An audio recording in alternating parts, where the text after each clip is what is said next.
masih berkutat di OSI layer dan security di layer 2, 3, 4 sampai 7 ya. Hari ini kita beda platform nih yang akan kita bahas security-nya. Nah, hari ini kita akan bahas soal Bluetooth security. Ya, kalau misalkan ditanya apakah semuanya familiar dengan Bluetooth, saya rasa semuanya familiar ya dengan Bluetooth. Dulu Bluetooth itu terkenalnya orang untuk kirim file ya, kirim foto, kirim gambar, kirim video antara handphone. Tapi belakangan kayaknya penggunaan Bluetooth untuk itu sepertinya berkurang ya kalau yang saya amati ya. Sekarang Bluetooth itu lebih banyak dipakai untuk komunikasi misalkan dengan kita punya headphone ya, headset gitu yang Bluetooth. Nah, itu lebih sering kita pakai itu di sana. Jadi ya sudah sangat jarang sebetulnya orang kirim file ya.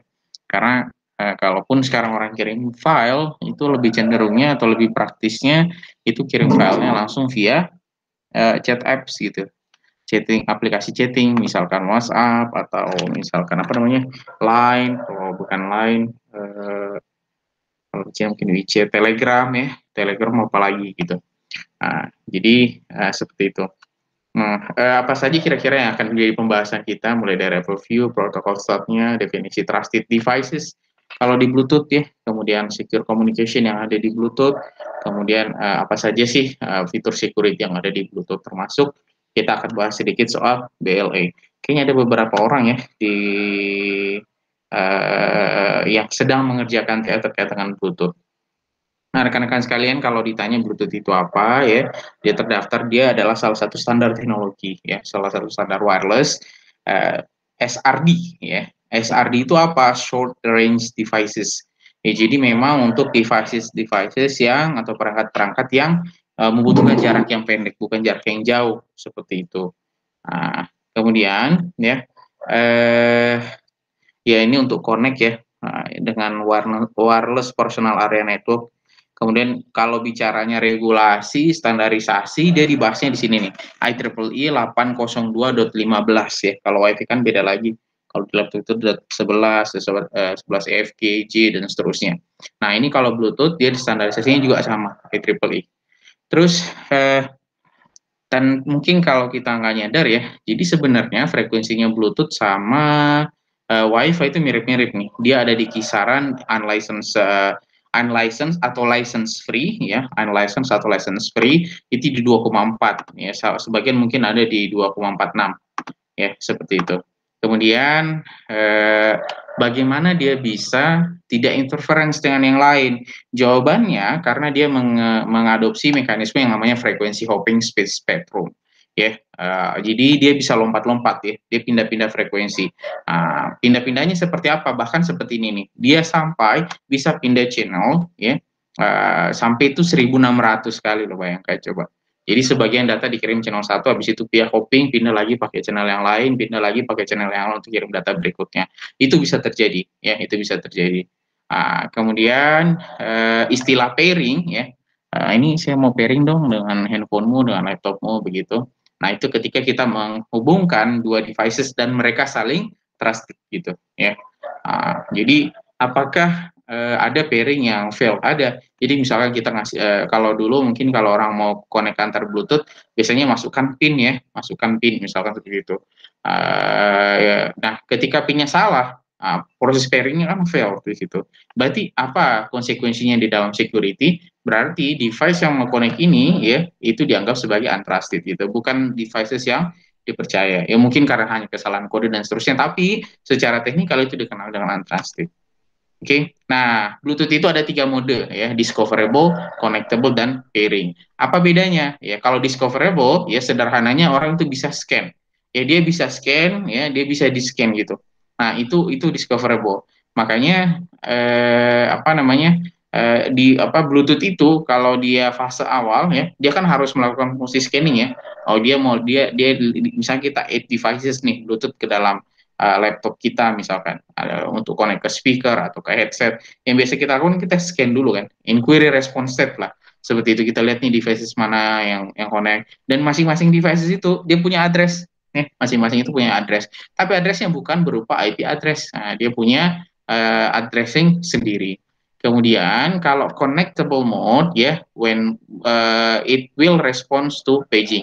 Jadi kalau misalkan ada orang paging terus dia mau connect, nah itu masuknya ke page state seperti. Tapi kalau misalkan ya kita hanya mau nyalain tapi kita tidak sedang mau untuk connect, maka kita menyebutnya dengan non connectable mode. Kenapa begitu ya? Karena kita tidak akan pernah switch ke page scan state.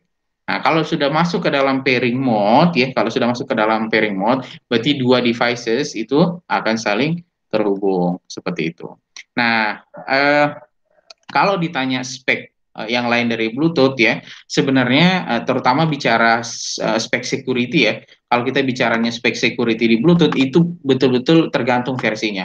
Ya, ini tergantung dia punya Bluetooth versionnya Bluetooth versi berapa. Karena tidak semua versi Bluetooth itu support dengan mekanisme security yang sama. Sama halnya dengan WiFi. WiFi itu kan banyak itu standarnya. Standar security-nya banyak, ada WPA, web dan seterusnya. Nah, ketika misalkan kita menggunakan devices yang lama nih, misalkan di WiFi, maka ada beberapa fitur security itu tidak bisa kita pakai. Kenapa? Karena dia belum support. Nah, Bluetooth juga sama. Nah, seperti itu. Makanya dikenalkanlah beberapa mode ya. Di situ nanti akan menjelaskan bagaimana Bluetooth itu memproteksi komunikasinya. Ya, terutama kalau misalkan ada serangan atau ada attack begitu. Terus kalau kita bicaranya security modelnya begitu ya, itu nanti ada istilahnya security settingnya. Perbedaan settingnya antara satu security mode dengan mode yang lain itu bedanya di mana? Itu nanti kita akan bisa lihat. Nah, terus yang kedua dikenal juga istilah namanya Bluetooth khusus untuk low energy. Ya, beberapa kayaknya ada yang sedang riset juga nih di sini untuk mengerjakan TA, namanya Bluetooth Low Energy, dikenalnya dengan BLE, ya. Jadi dia adalah low energy feature Bluetooth. Jadi orang mengembangkan, bisa nggak ya? Bisa tidak ya kita mengembangkan Bluetooth yang powernya mungkin lebih kecil daripada yang biasa, karena memang kebutuhan kita misalkan itu dengan baterainya kecil, kemudian memorinya kecil gitu. Nah, khusus untuk perangkat-perangkat tertentu, misalkan apa, peralatan-peralatan medis ya, sensor-sensor yang ada di badan. Nah, pakai ini saja, jaraknya nggak begitu jauh. Kenapa nggak begitu jauh ya? Karena energinya juga kecil. Gitu. Jadi bukan energinya kecil, bukan karena kita tidak ingin dia jauh, bukan. Tapi memang secara spesifik dia diinginkannya atau dia dibuatnya untuk kepentingan yang range-nya lebih rendah sehingga power yang dibutuhkan itu juga lebih kecil begitu. Nah, kalau di BLE ada security mode-nya itu sampai level 1 sampai level 4. Level 4 is the strongest mode ya. Kenapa? Dia menggunakan curve Diffie-Hellman ya, based on encryption for secure connection pairing. Sebentar.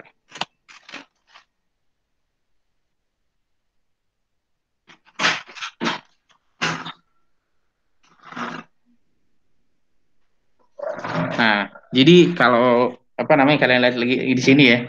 Jadi ada lagi istilah Diffie-Hellman gitu. Jadi nah sama ya berarti jadi sebenarnya blok-blok security yang kita bahas sebelum UTS yaitu itu saja. Memang tidak begitu banyak ya, tidak begitu banyak improvement karena kalau improvement di basic kriptografinya itu nanti akan sangat-sangat matematis ya. Itu sangat-sangat matematis gitu. Jadi tidak mudah gitu. Nah, orang paling biasanya model implementasinya yang dibedakan gitu. Nah, dalam konteks ini Diffie-Hellman dipakainya untuk di BLE. Nah, kira-kira apa sih benefitnya atau manfaatnya dengan Bluetooth ya? Cable replacement headset kita kan nggak perlu pakai kabel lagi gitu. Orang mau lari misalkan begitu ya. Jadi kalau kalau dulu orang pakainya Walkman gitu. Nah, jadi kaset tape dimasukin ke ya namanya Walkman gitu, kemudian pakai kabel masuk ke telinga gitu. Oh, diganti handphone muncul lah gitu. Handphone pun kecil ya, tidak perlu lagi pakai tape gitu, bisa simpan lagu pakai format MP3, MP4 dan seterusnya. Kemudian tapi tetap masih pakai headset gitu. Nah, kemudian Bluetooth akhirnya dikembangkan juga ke headset. Jadi kabel-kabel itu akhirnya diganti gitu. Jadi tidak dipakai lagi. Cheap cost ya, kemudian low power consumption, power yang dikonsumsi juga lebih kecil. Ini memudahkan file sharing, wireless synchronization, kemudian bahkan untuk beberapa kasus ya dia dipakai untuk internet connectivity. Nah, kalau dalam konteks perbandingan dia dengan teknologi yang lain ya, infrared ya dia lebih bagus. Jadi kalau awal-awal dulu handphone muncul ya, sebelum munculnya Bluetooth, jadi biasanya handphone itu support dia sama infrared. Ya, tapi kayaknya kalau sekarang sudah jarang ya, jarang lagi disebut infrared. Ya karena itu data rate-nya kecil, infrared itu, kemudian range-nya juga lebih rendah gitu. Maksudnya lebih pendek gitu dia punya jarak dibandingkan dengan Bluetooth. Nah, Bluetooth devices ya bagaimanapun dia adalah wireless, perangkat wireless dan punya regulasi itu. Jadi implementasinya dia punya regulasi, regulasinya itu tergantung salah satunya adalah power levelnya. Kalau kita bicaranya power level, nanti konsekuensinya itu adalah di jarak. Nah, di sini misalkan dibagi ya antara kelas 1 sampai dengan kelas 3. Nah, kalau bicaranya power paling tinggi itu atau high power itu kelas 1. Kenapa? Powernya itu sampai sekitar 100 miliwatt. Ya, masih kecil sebetulnya dibandingkan BTS tetap gitu ya. Tapi bagaimanapun ini sudah cukup besar untuk short range device atau SRD. Seperti itu. Dan kalau dihitung estimasi jarak, dia bisa sampai 100 meter. Nah, mungkin kalau handphone itu ya mungkin ada di kisarannya kelas 1,5 atau ini ya, kelas 2 ya. Nah, itu di sana kisarannya. Karena ya jaraknya medium, medium high itu dari 10 meter sampai 30 meter. Nah, biasanya dipakainya buat apa ini? Mobile devices, wearable sensor, beacons, kemudian smart car readers dan seterusnya. Nah, kalau yang lebih rendah lagi ya, kayaknya jarang ya. Ini kelas 3 itu hanya 0 dBm, kecil sekali. Ini kecil sekali. Jadi Bluetooth dibagi ya, ada yang powernya biasa, ada yang powernya kecil atau BLE, Bluetooth Low Energy, ya, atau ada konvensional Bluetooth, ada Bluetooth Low Energy atau BLE. Kemudian untuk power transmitnya dibedakan lagi kelasnya, dibedakan lagi kelasnya. Nah, eh, ini versi Bluetooth ya, ini versi Bluetooth atau konvensional Bluetooth itu misalkan ada versi 1.1 sampai titik 2. Nah, versi 1.1 sama 1.2 apa yang membedakan dengan versi berikutnya? Ini seperti membedakan antara seluler generasi 1, generasi kedua, generasi ketiga, generasi keempat. Apa yang membedakan ya tetap menggunakan spektrum Bluetooth tapi kecepatannya berbeda. Nah, ketika Bluetooth versi 1 sama versi 1.2, itu dia bisa sampai 700 kbps. Nah, rate ini disebutnya dengan basic rate, kalau Bluetooth. Kemudian kalau yang versi kedua, itu disebutnya sudah ADR. ADR itu apa? Enhanced Data Rate. Dia support sampai 3 Mbps. Dia support sudah sampai 3 Mbps. Jadi perbedaannya adalah perbedaan kecepatan.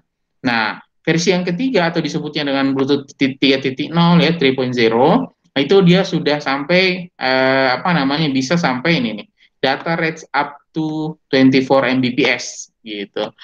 Kenapa bisa sampai di sana? Ada teknik yang digunakan ya sama yang diadopsi di seluler namanya OFDM, Orthogonal Frequency Division Multiplexing. Jadi kalau kalian belajar apa namanya sistem komunikasi atau Siskom ya pasti belajar nih OFDM ya. Salah satunya pasti belajar OFDM modulasi seperti itu. Nah, secara spesifik kalau kita bicaranya Bluetooth 3.0, mereka disebutnya dengan Bluetooth High Speed atau AS Technology. Kemudian kalau secara regulasi ya speknya itu diaturin di dalam ini IEEE 802.11 dan seterusnya. Nah, kalau kalian lihat ya, .11 ini kan mirip-mirip WiFi ya, mirip-mirip WiFi. Ya, karena memang ya itu tadi gitu. Secara apa namanya? Secara performance dia sudah mengarah kecepatannya mungkin untuk sampai ke WiFi, tapi meskipun belum bisa sebetulnya semirip WiFi ya, tapi mirip-mirip dia punya standarisasi.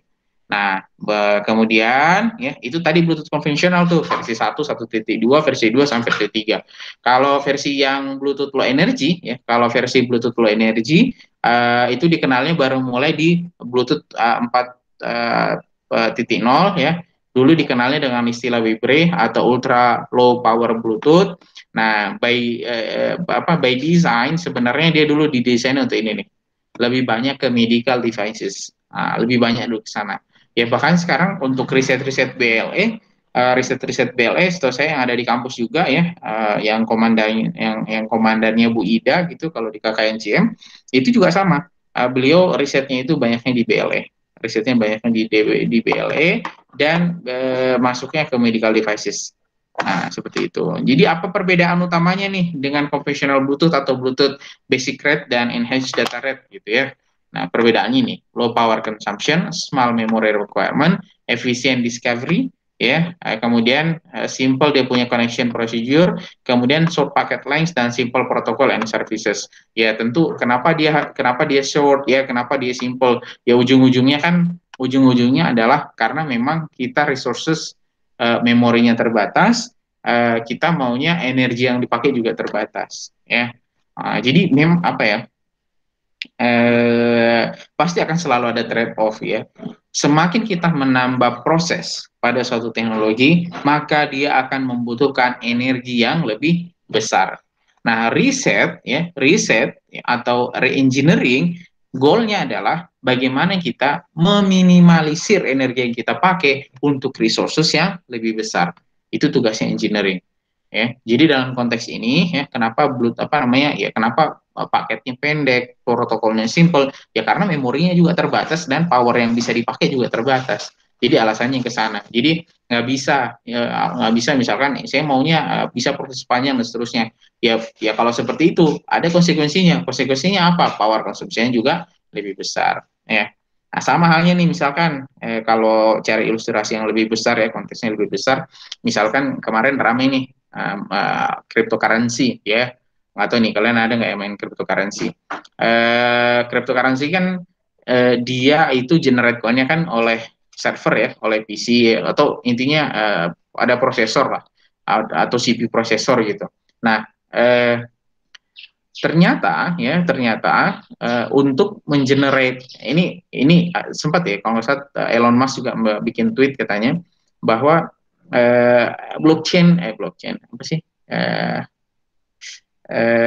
Bitcoin itu tidak ramah energi karena ternyata untuk mengenerate banyak koin, ya, di apa namanya koinnya Bitcoin ini itu membutuhkan energi yang cukup besar, jadi dia tidak ramah lingkungan. Ya, lagi-lagi seperti itu memang konsekuensinya, ya, seperti itu. Kalau misalkan ada yang pernah nonton dokumenter farming, ya, bertani atau beternak koin, ya, itu bahkan di Cina ada beberapa orang yang membuat gedung sendiri dari lantai 1 sampai lantai atas itu isinya semua GPU. Nah, untuk apa? Ya crypto mining gitu. Oh, energi yang dipakai di situ besar sekali. Ya kalau menurut dia bercerita gitu, bahkan dia bayar itu ratusan juta setiap bulannya ke apa namanya pemberi supply listriknya. Jadi lagi-lagi harus ada trade off antara proses sama resources gitu, ya. Itu tambahan saja. Nah, ini, ya, kalau kita sederhanakan dibagi menjadi dua, ada klasik Bluetooth, ada yang BLE. BLE-nya itu lebih banyak misalkan dipakai untuk medical devices, untuk remote, dan seterusnya. Prinsipnya adalah small bits of data. Jadi hanya mengirim data yang kecil dan very little energi. Energi yang sangat kecil, ya. Nah, kira-kira sampai sini ada yang mau diskusikan dulu? Nggak ada? Ada? Oke. Ya. Nah, lanjut, ya. Nah, ini kurang lebih perbedaan karakteristik, ya, antara konvensional atau apa klasik Bluetooth dengan low energy. Yang pertama, ya, ini sama-sama ini sama-sama Bluetooth versi 4 nih. Ya, ini sama-sama Bluetooth versi 4. Jadi kalau data rate jelas pasti berbeda, ya. Data rate-nya pasti berbeda. Kemudian physical layer-nya kita misalkan dari atas, ya, RF physical layer-nya. Ini bisa support sampai dia 79, ini channelnya sedikit. Kemudian discovery, ya, modelnya adalah inquiry atau paging, harus kemudian yang ini advertising, Piconet Slaves, ya. Nanti kita akan lihat topologi. Jadi kalau di Bluetooth itu ada topologi, ya, topologi. Dia bisa kalau Bluetooth BR ADR 7/255, ya, maksimum. Kalau Bluetooth Low Energy unlimited. Nah, makanya, ya, ya tadi kenapa dia favorit BLE itu. Misalkan di medis gitu. Misalnya satu bangsal itu misalnya ada 10 bed, ya. Satu bangsal ada 10 bed. Satu bed, let's say misalkan ada 20 sensor gitu kan, 20 sensor. Nah, kita kan harus berpikir bagaimana caranya biar dia tidak interference kan dengan yang lain-lain itu. Seperti itu. Nah, BLE itu dia menawarkan yang lebih baik gitu, ya. Dia menawarkan yang lebih baik. Kemudian kalau bicara devices, ada private address devices, ya, kalau di BLE. Nah, kalau bicaranya security-nya, ya, Ya, ada perbedaan.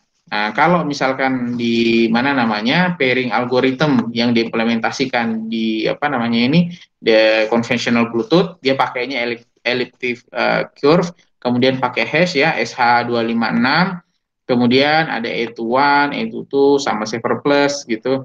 Terus sudah kalau yang di versi 41 elliptic curve juga ya, sama HIMAX SH256 juga. Nah, bedanya kalau di Bluetooth Energy dia pakainya yang standar ya, AS128. Ya.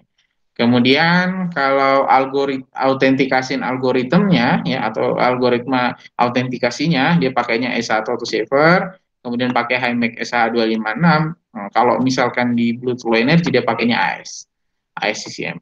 Sama encryption algoritmanya juga berbeda ya. Yang sama yang ini aja nih, AES-CCM sama-sama AES-CCM. Oke, typical range-nya 30 meter, 50 meter, powernya ya, output powernya 10 miliwatt sama 10 miliwatt. Oke, seperti itu. Nah, kalau kita bicaranya soal arsitekturnya, ya kita bicaranya soal arsitektur yang ada di Bluetooth Core 4, ya inilah apa namanya controller dan sebagainya gitu ya. Ya jadi ada physical layer-nya ini, ya, ini physical layer-nya. Kemudian naik ke layer atas, ya ada namanya link controller, ya, sama baseband resources manager, baru nanti naik ke link manager. Jadi strukturnya jauh berbeda dengan OSI layer. Jadi jangan dibayangkan dengan OSI layer ya, pas apa karena dia apa namanya strukturnya jauh berbeda ya. Nah, ini yang pertama ya dari segi controllernya. Kemudian ada yang namanya MP controller ya, ada dari fisikalnya, kemudian ada dari MAC-nya sampai di PAL-nya. Nah, dia interkoneksinya kemana? Ke atas nih. Nah, ke atas ada yang namanya protokol L2 cap-nya, ya, ada channel manager, resource manager, dan seterusnya. Ya, nanti kita akan bahas singkat-singkat saja nih, untuk review saja. Nah, apa namanya ya? Bluetooth itu dia punya topologi, itu modelnya ad hoc ya. Kenapa disebutnya ad hoc? Ya kan kalau apa namanya kalau jaringan yang biasa kan kita centralize ya. Jadi kita misalkan connect ke router, handphone kita connect ke router, PC kita connect ke router, begitu seterusnya. Jadi centralized. Tapi kalau dia ad hoc, artinya ya kita bisa membangun hubungan itu secara personal saja. Ya, misalkan dari PC langsung ke printer, itu ad hoc. Kemudian dari handphone kita ke wireless headset kita misalkan. Nah, itu semuanya ad hoc ya. Atau dari satu handphone ke handphone yang lain. Nah, itu kan ad hoc disebutnya. PC pun sama. Misalkan satu PC dia connect-nya dengan PC yang sebelahnya lagi gitu ya. Hanya dua PC itu yang connect, itu juga disebutnya dengan ad hoc. Ya, jadi tidak bergantung. Nah, itu kan ad hoc tuh. Nah, kalau misalkan dia sudah ibarat katanya itu sudah apa namanya, dia digabung dengan multiple devices atau banyak devices, maka dia bisa membentuk satu jaringan yang disebut dengan Piconet. Ya, maka dia bisa membentuk jaringan yang disebut dengan Piconet. Contohnya apa? Ya, di Piconet itu ya di sini ilustrasinya ada yang disebut dengan master ya. Kemudian ada yang disebut dengan slave. Kalau di hard disk, ada tidak yang pernah rakit PC gitu. Kalau rakit PC, misalkan ya, sekarang sih sudah auto ya. Tapi kalau kalian dulu pakainya HDD, itu kalian harus cabut jumper di belakang hard disk kalian. Ya, harus misalkan ya, saya punya default hard disk 1, dia kan master. Kemudian saya tambahkan hard disk baru gitu. Saya tambahkan hard disk baru ya sebagai apa namanya misalkan backup dan seterusnya, maka saya harus set dia sebagai slave karena yang prioritas yang akan connect itu pasti master. Nah, sama halnya nih dengan satu jaringan Piconet, pasti ada yang master, ada yang slave. Jadi ibarat mungkin satu sentralnya, satu yang utamanya, sisanya itu connect ke sentral tersebut.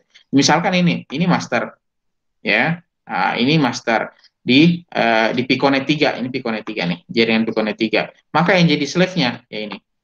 Ini master ya, di Piconet 2 dia connect-nya ya, atau yang slave-nya atau cabangnya lah mungkin kalau kita sederhanakan ya, connect-nya ke sini, mobile phone. Sedangkan si laptop ini sendiri itu adalah slave dia di Piconet yang pertama. Itu bisa terjadi. Ya, itu bisa terjadi. Nah, kalau misalkan digambarkan yang lebih ini, ya modelnya seperti inilah. Ya, misalkan ini di master, ya, kemudian ya dia connect ke dia punya master slave, ya. Kemudian si master slave-nya connect juga ke slave. Jadi di connect lah kalau misalnya kita sederhanakan. Nah, seperti itu. Jadi ini mekanisme yang diadopsi oleh Bluetooth. Jadi pasti ada master, ada slave, seperti itu. Nah, kalau tadi skema ini di breakdown ya, dia punya arsitektur yang lebih sederhana, nanti modelnya seperti ini. Jadi fungsi baseband itu ada di bawah, kemudian di bagian atas ya, di bagian atas ada LMP, L2 cap, voice ya, kalau misalkan ada services voice-nya, di atasnya ada RFCOM, SDP sama TCS.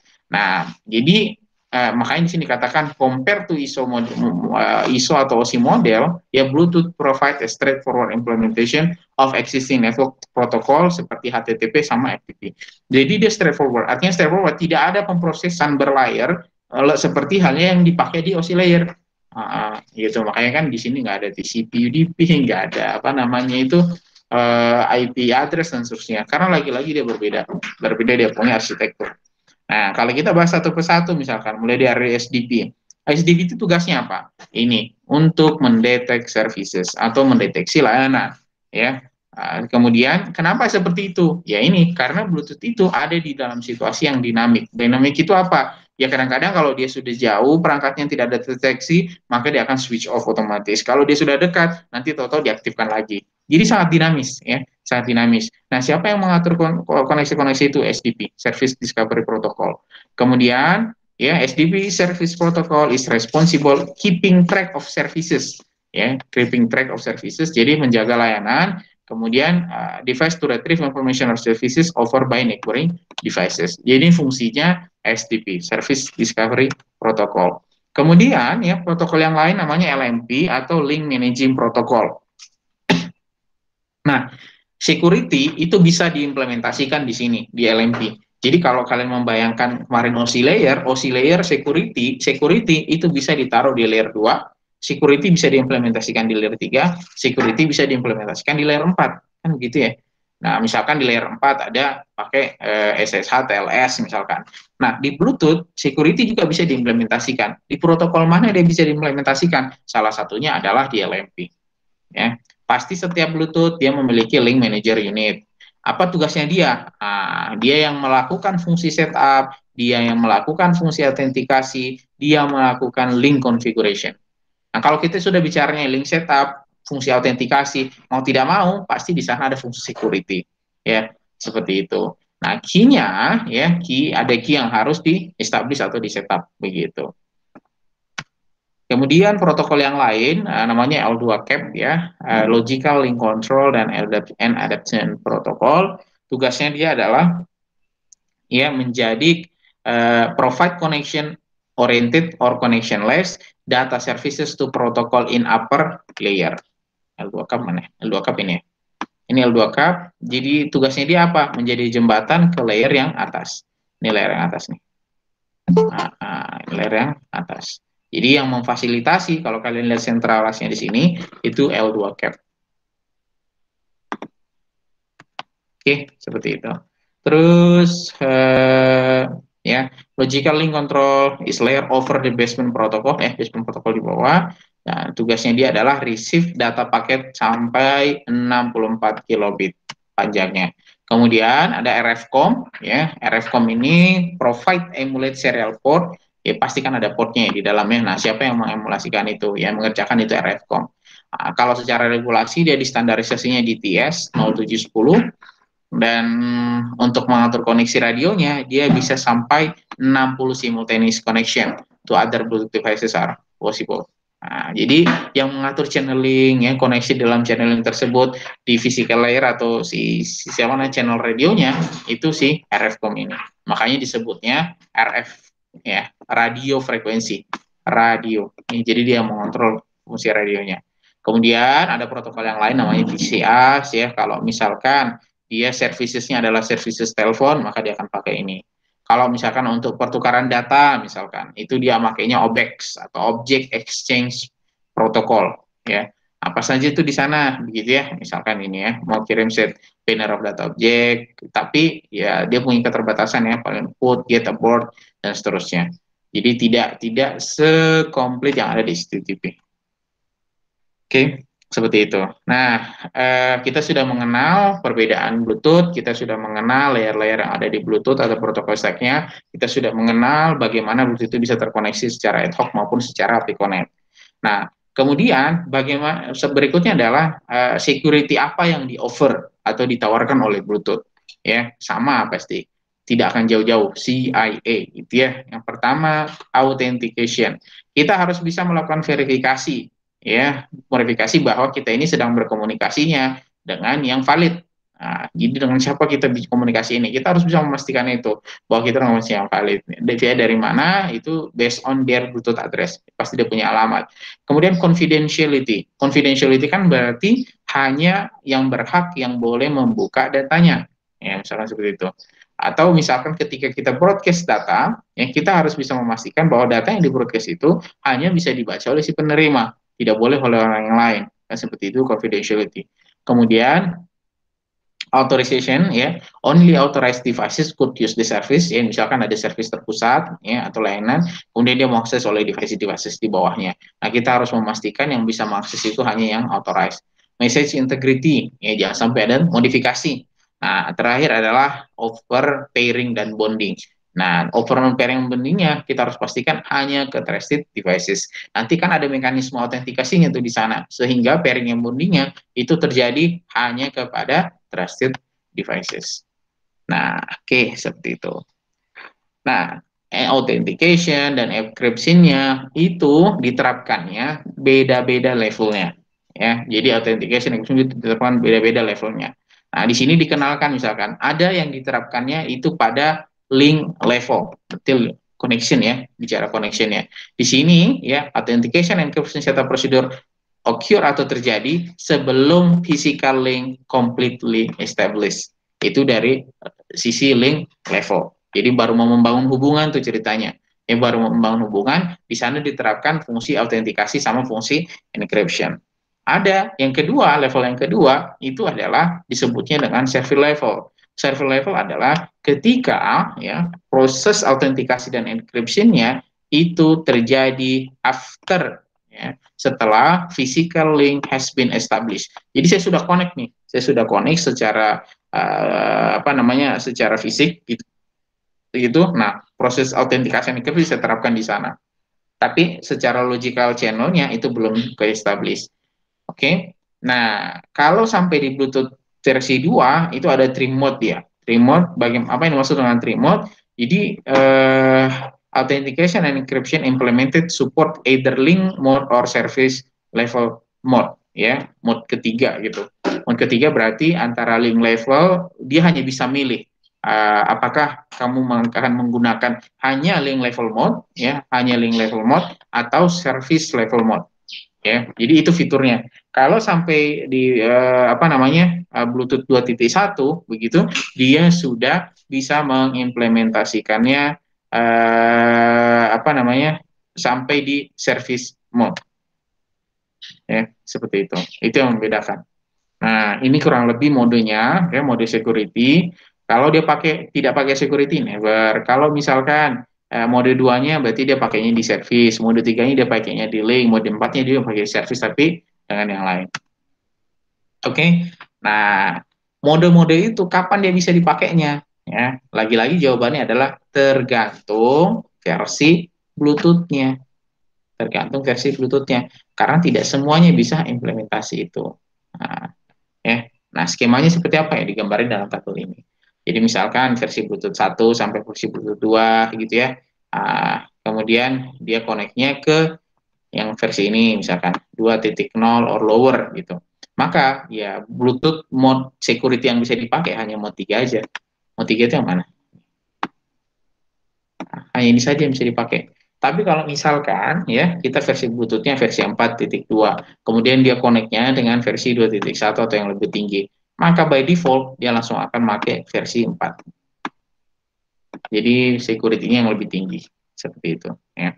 Makanya kan jadi salah satu konsep security itu salah satunya adalah rajin mengupgrade dan mengupdate gitu. Karena di setiap versi terbaru ya meskipun tetap akan ada kekurangan, dia dianggap dia menjadi patching versi sebelumnya. Seperti itu ya. Nah, jadi tidak fairnya kurang lebih begitulah. Misalkan ya, yang tinggi harus menyesuaikan yang rendah. Paham ya? Jadi kalau misalkan yang paling, misalkan dua devices connect gitu, dua devices connect, yang salah satunya itu tidak support yang versi tinggi, yang mau tidak mau yang versi tinggi ini harus downgrade dia punya security dengan alasan supaya bisa connect gitu ya. Nah, eh, itu kurang lebih kalau kita bicaranya security mode ya, kita bicara security mode. Kemudian lebih detail di dalam fitur security yang ada di Bluetooth. Lebih detail yang ada di Bluetooth. Kalau WiFi kan dia juga punya security ya. Nah, WiFi dia punya security. Didefinisikannya di mana? IEEE 802.11 security. Nah, kemudian kalau versi Bluetooth, ya Bluetooth-nya itu, nah di covernya di mana? Ya misalkan antara kita punya smartphone dengan kita punya laptop gitu. Jadi antara laptop dengan access point dia punya security sendiri. Kita sudah pernah bahas ya, ada WEP. Nah, pokoknya kita waktu itu belajar tentang wireless security lah gitu. Nah sekarang Bluetooth security itu bicaranya bukan di standar IEEE 802.11 security-nya gitu, tapi bicara standar sendiri nanti antara smartphone sama laptop gitu. Nah, untuk bicara lebih detail soal di sana, kita perlu mengenal beberapa istilah, ya, beberapa istilah. Jadi, ada beberapa entity yang digunakan dalam apa namanya secure Bluetooth connection. Apa itu? Misalkan address, ya, address. Dia punya size-nya berapa? 48 bit. Kemudian ada private user key atau key, ya, untuk autentikasi. Jadi ingat ya, dalam beberapa kasus key itu bisa dipakai. Jadi untuk proses aplikasi kita butuh key, dan untuk proses encryption kita juga bisa yang butuh key. Ya, tergantung mekanisme enkripsi dan mekanisme autentikasi ini seperti apa. Nah, cuma dalam konteks ini Bluetooth dia memakai dua ya. Ada yang dia pakai private user key untuk autentikasi, ada private key yang dipakai untuk encryption. Oke. Nah, untuk size-nya masing-masing 128 dan 8 sampai 128 ya, configurable length ya. Jadi panjangnya bisa dikonfigurasi, sama ada parameter random. Random itu sampai 128 bit. Nah, ini kurang lebih seperti ini. Kemudian ya, entity-entity ini nanti akan dipakai di dalam mekanisme-mekanisme security yang diterapkan di Bluetooth. Nah, sebelum bahas ke sana ya, kita loncat dulu sedikit soal trusted devices. Kapan dia disebutnya dengan trusted devices atau devices yang dipercaya gitu? Pair devices, kalau sebuah devices itu sudah mengalami pair, fungsi pair begitu, maka dia sudah dikatakan sebagai trusted. Ya, karena kalau kita sudah connect, ya kita sudah connect, maka kan kita tidak butuh lagi tuh autentikasi. Ya kan? Karena kita sudah connect gitu. Artinya proses untuk verifikasinya atau proses autentikasinya justru sebelum kita connect. Nah, ketika kita sudah sampai pada mode pair devices atau sudah connect di situ, maka ya autentikasinya sudah tidak ada lagi karena kita sudah dianggap sebagai trusted devices. Ya kan? Nah, ketika implementasi trusted devices-nya ini rendah, nah barulah kita rentan terhadap vulnerability. Contohnya apa? Hello Moto on Motorola mobile phones. Jadi apa namanya? Misalkan ya, pesan Bluetooth Bluetooth itu dengan mudah aja dia connect ke yang lain gitu. Dengan mudah dia connect ke yang lain tanpa melewati mekanisme autentikasi trusted devices. Maka ya orang dengan gampangnya connect, apa konsekuensinya? Mungkin dia bisa kirim pesan apa dan seterusnya terhadap kita punya Bluetooth. Ya. Nah, pertanyaannya, bagaimana proses pairing sebenarnya? Ya, proses pairing ya, ketika orang mau melakukan pairing pasti ada dua proses tuh di sana. Ada proses autentikasi sama ada proses enkripsi. Nah, dia mengimplementasikan secret ya, symmetric key. Jadi punya key dan juga secret gitu ya. Nah, kalau link key-nya itu digunakan di Bluetooth, istilahnya kalau key-nya digunakan di Bluetooth disebutnya dengan link key. Kalau misalkan dia dipakai di BLE disebutnya dengan LT key atau long term key. Seperti itu ya. Itu versi yang pertama. Jadi ada key. Kemudian di versi yang lain, versi Bluetooth yang lain atau versi security mode yang lain itu juga diimplementasikan yang disebut dengan link key establishment. Ya, jadi proses membangun link key. Bagaimana caranya? Dengan menggunakan pin pairing. Ada yang ingat pin pairing ya, kita masukin pinnya berapa, kita masukin kodenya, kalau kodenya sama match baru bisa koneksi ya kan. Nah, terus ada versi 4 atau mode 4 dia menggunakan secure simple pairing. Nah, Kenapa disebutnya dengan secure simple pairing? Karena di sini dia punya pairing itu ya using authenticated or authenticated procedure. Karena tergantung apakah dia menggunakan proses autentikasi atau tidak. Nah, ya. Secure connection can be used during pairing to authenticate devices. Jadi sebelum proses autentikasi, kita harus membangun secure connection terlebih dahulu. Sehingga proses autentikasinya itu juga terenkripsi. Nah, kurang lebih ilustrasinya seperti itu. Ya. Nah, kalau kita bicaranya pairing proses, ini menggunakan PIN atau disebutnya legacy pairing, model lama gitu ya. Kalau model lama kan begini, ya. Jadi kalau kita mau saling koneksi, saling terhubung, kita harus memasukkan PIN, ya kan? Seperti itu. Kalau PIN-nya sama, ya, kalau PIN-nya sama, ya, baru nanti dianggapnya sebagai match gitu atau trusted. Nah, ini kurang lebih pemrosesannya. Jadi akan create initialization key terlebih dahulu, kemudian initialization key, kemudian nanti generate dia punya link key atau key B, ya. Kemudian nanti akan ada input of both devices. Kita inputnya apa nih? Nah, inputnya atau pinnya apa gitu ya. Nah, nanti hasilnya harusnya kita mendapatkan KB yang sama, baru kita nanti bisa connect. Nah, kalau skema yang lebih lengkapnya, ya kurang lebih seperti ini. Ya, kurang lebih seperti ini. Ini ada papernya ya, dari NIST, bagus sekali menurut saya. Maksudnya kalau membaca buku kan tebal ya, paper simpelnya itu dirangkum sama NIST, jadi referensi juga di buku ini, di slide ini itu kalian bisa pakai. Nah, ini. Jadi random number. Jadi tahap pertama key created di paling atas. Nah, key creatednya bagaimana itu dilakukan? Pertama, kita harus mengenerate key initialization key. Initialization key-nya ya, itu kita dapatnya dari mana? Dari penggabungan algoritma. Jadi penggabungan input. Inputnya dari mana? PIN dan random value. Jadi PIN dan integer random. Nah, algoritma apa yang dipakai? E22. Oke, E22. Seperti itu. Kemudian nanti ya akan di-generate lagi namanya LK random ditambah dengan key init. Jadi di append gitu ya. Di plus di sini di append. Kemudian itu yang dikirimkan. Itu yang dikirimkan. Dikirimkan ke siapa? Atau disebutkan combination key. Dikirimkan ke Bluetooth devices yang kedua. Bluetooth device yang kedua itu juga dia kirim. Jadi prinsipnya apa yang terjadi sebenarnya di sana? Ya, prinsipnya adalah ini nih. Kita melakukan exchange encrypted random values. Ya, jadi random value-nya kan harus dikirim. Nah, supaya random value-nya itu terproteksi, maka dia harus di-encrypt juga. Jadi ibarat kata tuh, saya mau ngirim data rahasia di dalam amplop. Nah, data rahasianya saya jangan kirim langsung dong gitu, tapi masukkan ke amplop dan amplopnya saya gembok misalkan. Nah, ilustrasinya seperti itu. Kemudian ketika semuanya sudah mendapatkan parameter yang sama, maka berikutnya tahapan yang ketiga adalah melakukan calculation. Jadi kita menghitung, kita menghitung sama nggak nih, gitu ya, sama nggak prosesnya. Jadi LK random dikasih address, dapatlah K1. Kemudian key initialization ditambah dengan combination key, ditambah dengan parameter BD address, dapatlah K2. Begitu juga seterusnya, begitu seterusnya. Nah, kapan akan create di tahap akhir? Ketika K1 plus K2 sama dengan K-link, begitupun di device yang kedua, K1 dan K2 itu sama dengan K-link. Ya, seperti itu. Itu kurang lebih detailnya ya, proses PIN atau pairing proses menggunakan PIN. Jadi ada input number yang kita gunakan di sana. Jadi tetap akan generate key, ya, tetap akan generate key, tapi dia butuh input tambahannya. Ini apa namanya itu? PIN. Oke. Nah, di secure simple pairing ya, secure simple pairing tetap ya dia menggunakan apa namanya? Dia menggunakan mirip PIN tapi bukan PIN, namanya ini pairing by providing a number of association model. Ya. Kemudian koneksinya ya itu juga secure karena dia implementasi di sini nih.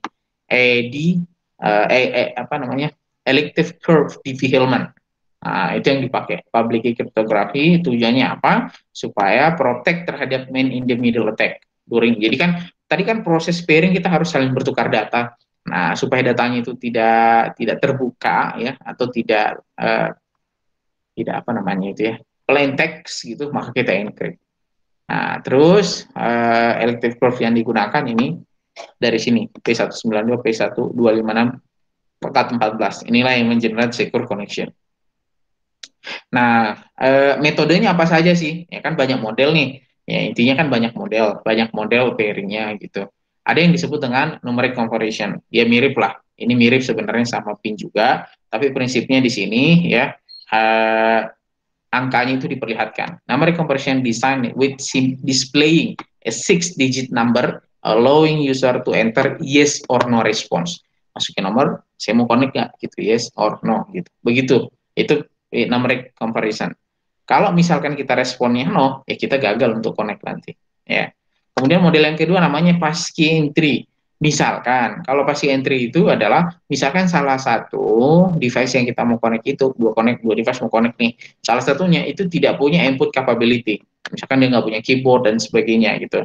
Ya, tapi sedangkan yang satu dia punya gitu, dia punya tampilan, tapi juga nggak punya apa namanya, maaf, yang satu punya input capability, bisa menginputkan data, tapi yang satunya ya bisa melihat angkanya, tapi dia nggak bisa input capability-nya. Nah, makanya ya kalau di sini pas key entry ya dia sistemnya ya seperti itu. Jadi orang memasukkan dia punya data dari sebelah, angkanya masuk, kemudian kita hanya bisa lihat dari user yang satu, terima atau tidak. Nah, seperti itu. The six digit number used in this transaction has no correlation into link key generation. Ya, kenapa? Ya lagi-lagi tadi kalau link key generation kan tadi kita harus bertukar data ya, harus ditukarin datanya. Kalau misalkan di sini tidak. Jadi ya very simple gitu. Saya mau connect nggak boleh enggak gitu. Seperti jadi kita tinggal respon yes or no.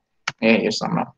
Kemudian tapi apakah itu secure? Secure karena komunikasinya yang secure gitu ya. Kemudian just works ya, one key of the pairing has neither display. Jadi ini tidak ada display yang ditampilkan. Kita tidak perlu memasukkan angka, dia langsung bisa connect gitu.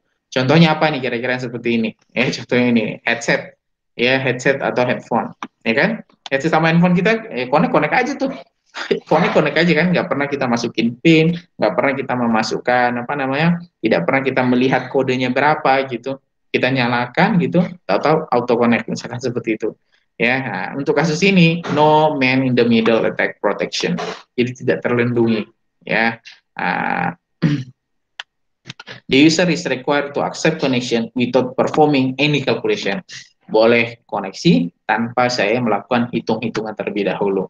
Kemudian model keempat out of band ya, out of band design for devices support a common additional service wireless such as NFC. Ya, jadi nggak sekadar Bluetooth tapi dia punya fitur tambahan ya, ada fitur tambahan NFC. NFC tahu ya? NFC biasanya di mana namanya itu di kartu biasanya kan ada NFC. In this case, OBU model allows Bluetooth devices to pair with other simply by tapping. Seperti itu. Nah, ini proses apa namanya generate link key dalam secure simple pairing ya, secure simple pairing. Nah, ada encryption tadi yang dipakai ya, electric curve itu P192 atau P256 ya. Jadi ada public exchange key di sana. Kemudian diasosiasikan ya proses autentikasinya. Ini ada pakai algoritma F3, parameter apa saja yang dimasukkan gitu ya. Ada banyak nih, banyak sekali parameternya. Ada N1, N2, R1, R2 gitu. Nah, kemudian sampai di akhir nanti proses kalkulasinya itu menggunakan algoritma F2 ya, F2 dengan parameter-parameter yang sudah ditukar ya. Nah, ini ada proses verifikasi S1 untuk memastikan semua parameternya sama ya, itu proses autentikasi stage 2. Setelah itu apa namanya? Setelah itu semua parameternya itu akan diproses menggunakan algoritma F2 baru kita akan mendapatkan dia punya link. Oke, seperti itu. Kemudian selain Kerlink, kita juga perlu mengenerate yang namanya AMP link key ya. AMP link key, jadi key yang berbeda, itu didapatnya dari mana? Ya didapatnya dari Bluetooth link key juga sebetulnya. Nah, kan tadi tugas kita untuk mencari ini nih Kerlink. Nah, setelah Kerlink kita dapat gitu ya, dengan menggunakan fungsi hash ya, kita akan mendapatkan kita punya AMP link. AMP link key seperti itu. Jadi itu fungsinya. Oke, nah bagaimana attack itu bisa terjadi gitu ya? Bagaimana attack itu bisa terjadi misalkan dalam proses apa namanya dalam proses pairing gitu. Nah, misalkan ya orang bisa mengenerate sendiri ketika proses koneksi ya tanpa ini semua di testing dia punya pin candidate gitu ya. Pokoknya diulangin terus sampai akhirnya dapat gitu. Nah, itu bisa dilakukan. Nah, itu proses enkripsi, linking dan seterusnya. Nah, bagaimana autentikasinya? Ya, tadi kita bicara ini adalah tahapan-tahapan autentikasinya secara detail apa sih Pak? Kalau di summarize proses autentikasinya itu proses apa? Sebenarnya yang dilakukan adalah challenge response scheme. Ini yang diimplementasikan pada autentikasi. Jadi key itu nggak pernah dikirim. Kalau kalian perhatikan tadi skemanya ya, key itu nggak pernah dikirim. Key itu tidak pernah dikirim. Tapi masing-masing tempat, baik yang di kanan maupun yang di kiri, itu dia bisa mengenerate key-nya sendiri. Nah, key-nya sendiri masing-masing di-generate. Nah, ini prinsipnya ya sama kayak di RSA ya, kemudian di mana itu ya? Namanya RSA itu. Jadi prinsipnya kita tidak pernah mengirim key. Yang kita kirim itu adalah parameter-parameter yang lain. Nanti masing-masing sisi itu akan melakukan kalkulasi sampai berhasil mendapatkan dia punya key. Nah, itu disebutnya dengan challenge and response ya.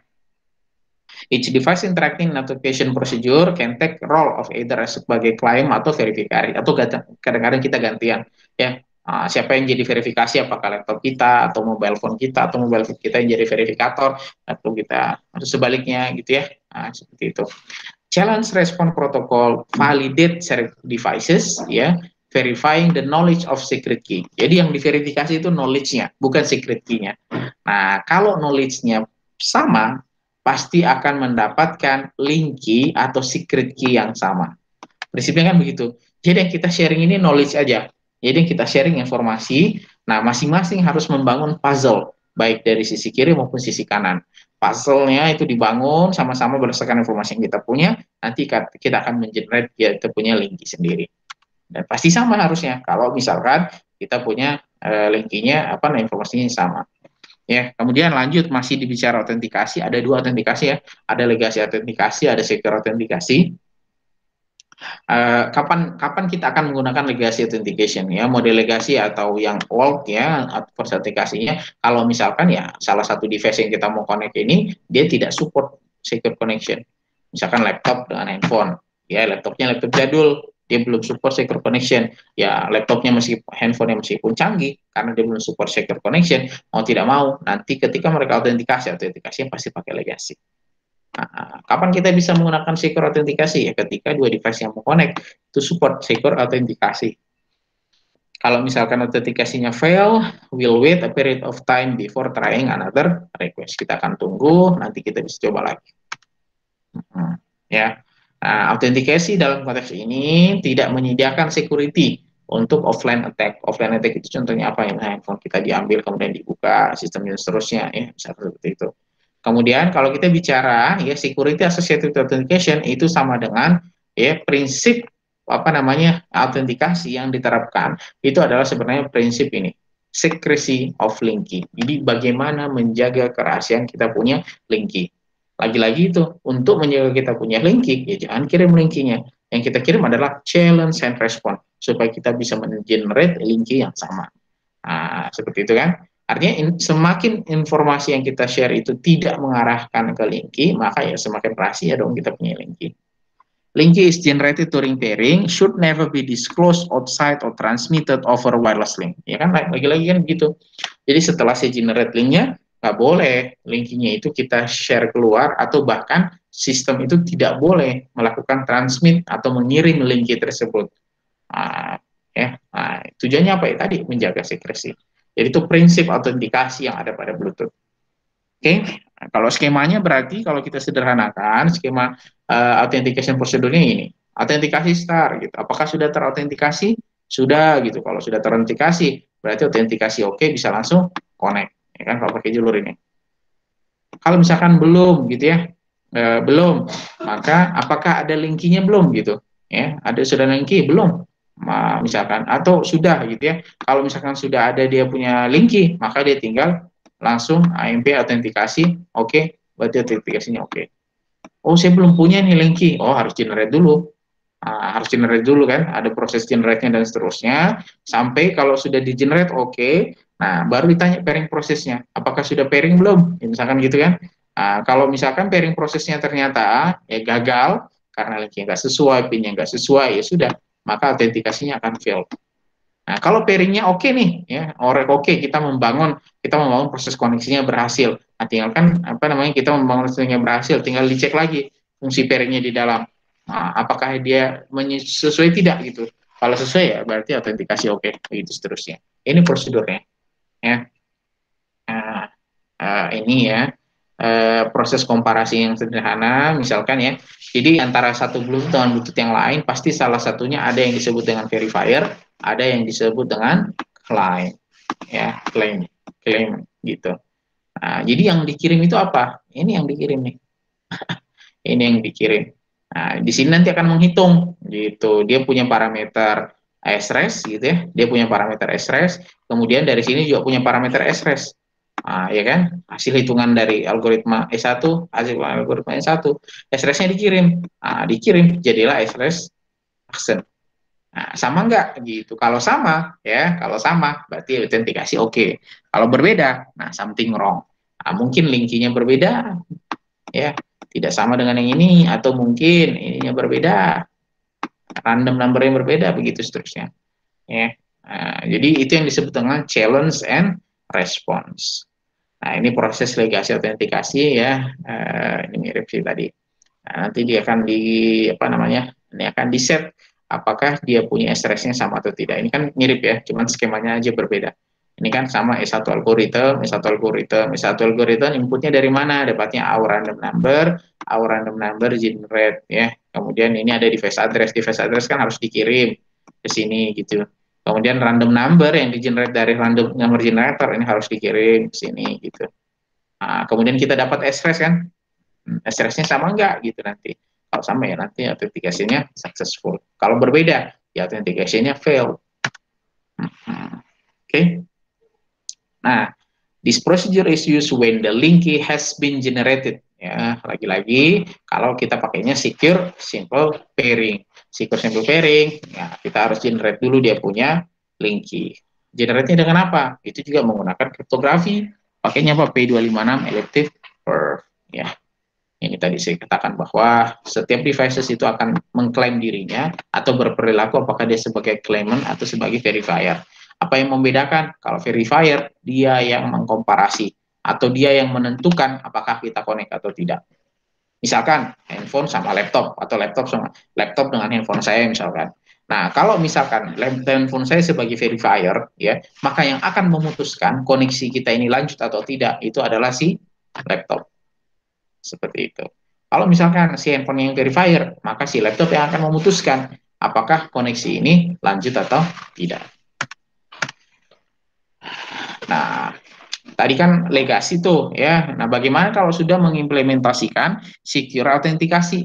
Nah, kalau sudah mengimplementasikan secure autentikasi, algoritma yang dipakai juga berbeda, ya. Nah, algoritma yang dipakai berbeda, namanya H4 sama H5, ya. Apakah SRES dipakai? Masih, SRES masih dipakai nih. Ya, masih SRES masih dipakai. Kemudian ada link, nah linkinya juga di generate algoritma yang tadi, ya. Kemudian nanti akan dicek gitu. Kalau misalkan ya apa namanya, kalau misalkan parameternya sama, ya berarti nanti kita bisa terautentikasi. Kalau parameter yang berbeda, nanti autentikasinya fail. Seperti itu. Tapi apakah linkinya dikirim? Nggak pernah. Linking itu tidak pernah dikirim. Apa dong yang dikirim? Yang dikirim cuma ini. Address, random number, random number, random number. Nah, hasil perhitungannya kita mendapatkan SRES. Hasil perhitungannya kita mendapatkan SRES. Nanti di-compare. Sama enggak gitu. Ini proses otorisasi ya, otorisasi. Apakah dia trusted? Yes, kalau yes ya bisa langsung connect gitu ya. Kalau misalkan dia tidak otorisasi ya kita harus bikin dong mekanisme otorisasi. Misalkan menggunakan PIN dan lain seterusnya. Ya. Nah, pertanyaannya adalah apakah itu semua dipakai gitu ya? Semua dipakai. Apakah semua yang dipakai gitu? Tergantung apanya? Versi Bluetooth-nya ya, karena tidak semuanya support. Kalau dia support secure authentication, maka secure authentication akan dipakai. Kalau misalkan dia tidak support atau salah satunya tidak support secure authentication, maka dia akan menggunakan legacy authentication ya. Nah, berikutnya untuk menjaga confidentiality. Bagaimana Bluetooth melakukan itu? Bluetooth untuk menjaga confidentiality, dia menerapkan 3 mode encryption, ya, atau 3 level encryption yang berbeda. Ada mode 1, bisa jadi tidak diterapkan encryption sama sekali. Kalau misalkan mode 2, ya, individually addressed traffic is encrypted. Ya, individually addressed traffic is encrypted. Kalau misalkan encryption mode ketiga, all traffic encrypted. Nah, itu yang membedakan ya antara mode 1, mode 2 sama mode 3. Kalau mode 2 dan mode 3, apa algoritma yang dipakai? Dia menggunakan E0 strip saver dan atau AES CCM seperti yang kita lihat di tabel di slide awal. Kemudian dia punya key bervariasi ya, bervariasi dia punya encryption ada 1 sampai 16 byte dia punya panjang. Kemudian master devices make key segregation for the slave during the negotiation. Jadi si masternya yang akan memprovide kita sepakati ini cases yang mau kita pakai berapa. Ya kan, kayak yang saya mau pakai misalkan 10 byte misalkan. Maka si slave ya, si slave itu akan menyesuaikan, dia akan juga mengenerate dia punya cases-nya 10 byte. Ya. Kemudian security mode 4 implemented in Bluetooth 2.1 requires encryption are applied for all data traffic except for service discovery. Jadi sangat memungkinkan kalau di security mode 4 ya diimplementasikannya di Bluetooth 2.1 atau 2.1 itu semua trafficnya itu di-encrypt. Jadi tadi ya, jadi autentikasi proses mekanisme apa namanya kita bisa connect atau tidak. Kalau confidential itu berarti menjaga data yang dikirim ini mau itu parameter address dan sebagainya kan dikirim tuh biar dia tidak plain text berarti harus di-encrypt. Nah proses encryptnya itulah yang apa sih sebenarnya goal proses encryptnya? Yang goalnya adalah fungsi confidentiality. Oke, ini dia ya E0 encryption algorithmnya, di mana dia dipakai di sini. Nah, di sini dia dipakai. Jadi misalkan ya kita dapat nih plain text inputnya ini plain text ya belum di-encrypt. Kemudian nanti dia akan di XOR. Di XOR-nya hasil dari key string. Maka hasilnya adalah ciphertext. Jadi begitu. Jadi apa namanya dengan dia sudah ciphertext, kalaupun ada yang mau nangkap di tengah jalan ya, misalkan begitu ya, nggak akan bisa buka datanya. Kenapa nggak bisa? Ya, karena dia di-encrypt, bentuknya sudah ciphertext seperti itu. Nah, ini kalau dia menggunakan AES-CCM, encryption algorithm ya.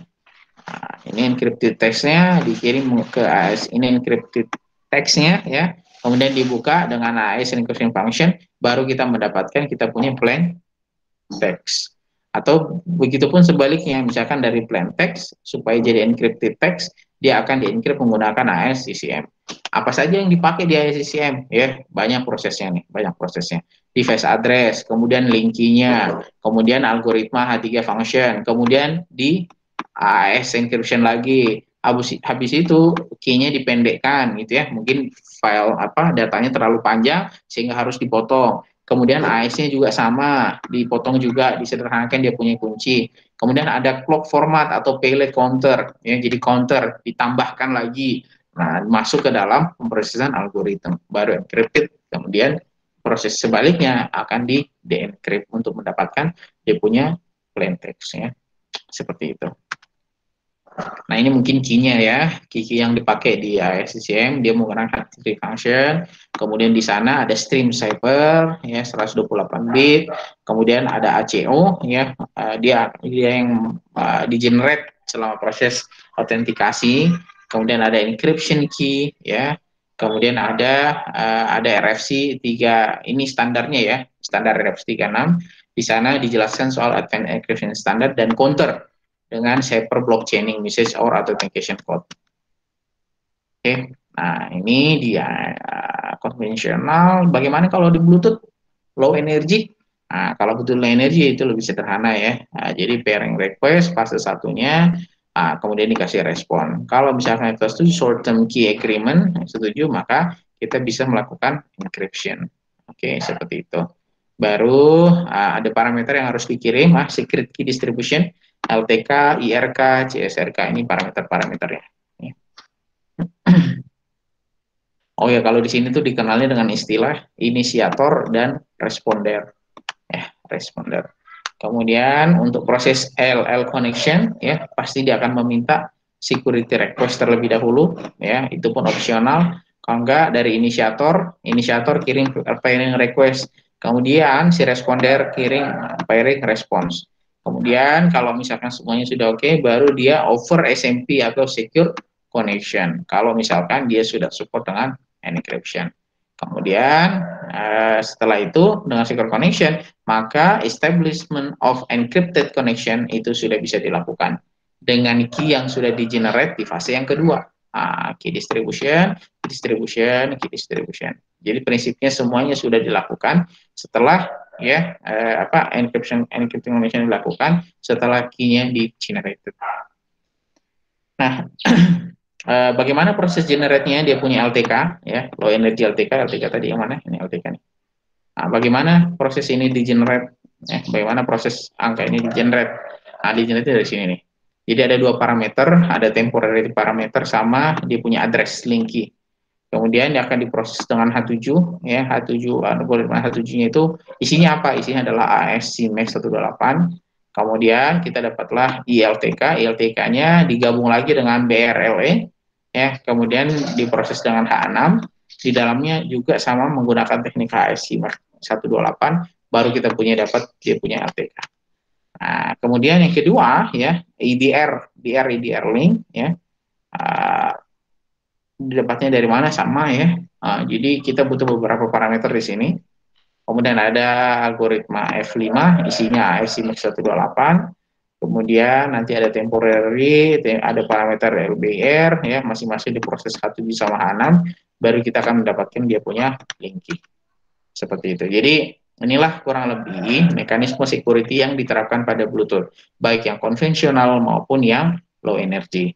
Masing-masing punya fungsinya sendiri ya, masing-masing punya model dan option security-nya sendiri ya, dari proses autentikasi, proses confidentiality. Kalau bicara proses autentikasi, bagaimana kita bisa terkoneksi ini valid atau tidak nih? Ya, tugasnya adalah tugas verifikasi koneksi. Nah, komunikasi untuk dalam proses verifikasinya itu kan butuh dienkripsi ya, supaya tidak plain text di tengah jalan.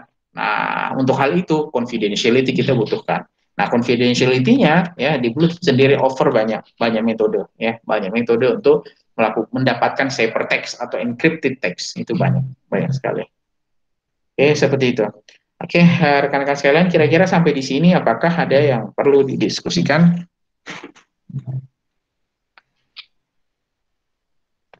Halo? Untuk Bluetooth? Cukup ya? Cukup, Pak. Oke, kalau misalkan tidak ada, mungkin saya sambung sedikit ya. Apa ada kuliah di 8.30? Ada kuliah nggak kalian 8.30? Sampai 8.30 nggak ada sih, Pak. Sebentar.